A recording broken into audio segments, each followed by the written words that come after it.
Hello, everyone, and welcome to week 7. You guys have officially completed half of Social Work 552. So kudos to you. I am just so excited of being able to support you guys on this journey and being able to see your growth in just a matter of a couple weeks. So kudos to you. Keep up the great work and keep trucking along. I know it hasn't been the easiest journey, but you guys are doing an amazing job in the field. So great. So we'll get to it. You have basically 2 assignments that are essentially due this week.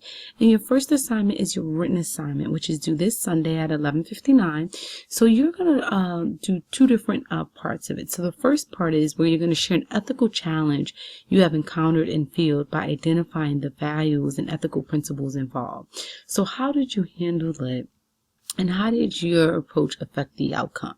And so just to give you an idea where you guys can pull information and ideas from in case you feel stuck, is you can refer back to the NASW Code of Ethics. And so if you kind of look through there, they talk about, how we value the integrity of the human beings that we work with, how important informed consent is, and the right to determination, just different principles that we utilize as social workers. So if you ever get stumped on, where can I pull from, those are some of the things that might be helpful. And, cultural competence is another thing. So if, let's just say, for example, you encountered an ethical principle where you felt like maybe,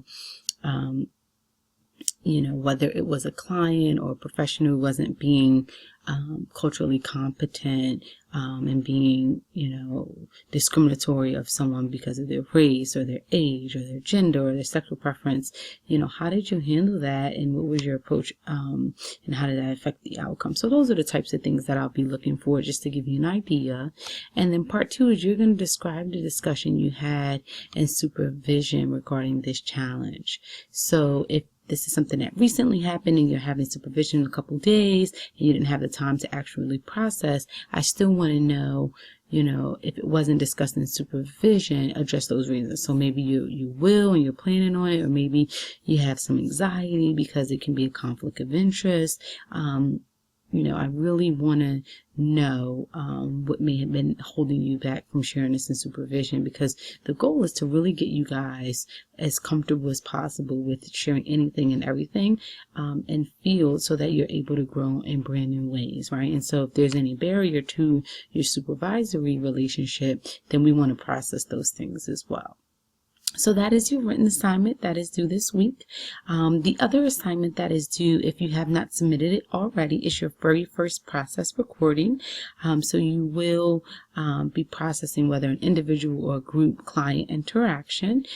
So certainly please feel free to reach out to me if you have any questions or concerns around that assignment, as there is a video that is attached to that, so I won't go into depth about that. And I will be seeing you guys within the next 2 weeks for our first round of field visits. So please be sure to check your Whitener's emails, both your accounts, so that we can schedule those visits.